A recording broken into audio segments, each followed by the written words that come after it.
শ্রী শ্রী ঠাকুর তার ভাববাণীতে বললেন, প্রকৃত আমিকে পেতে হলে শুদ্ধ অশুদ্ধ ছেড়ে যেতে হয়।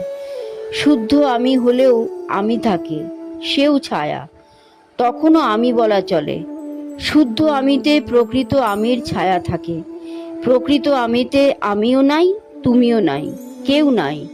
অবাং মনসগোচরম। ওই আমি বললেই প্রকৃত আমি থেকে ছুটে এলাম নিচে। তাই জ্ঞানে কোয়ে কোয়ে আমি নাই সেখানে, সেখানে যাওয়া।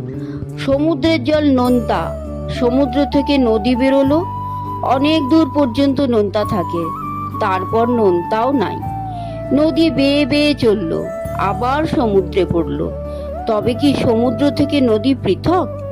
দেখ, সমুদ্র মহা আমি, সে বলে না। ওই নোনতা জল যখন নদীর ভেতর ঢোকে তখন আমি বলা চলে, তখন শুদ্ধ। তারপর নোনতা ঘুচে যায়, তখন জীবের আমি। তারপর যখন সমুদ্রে গিয়ে পড়ল তখন মহা আমি।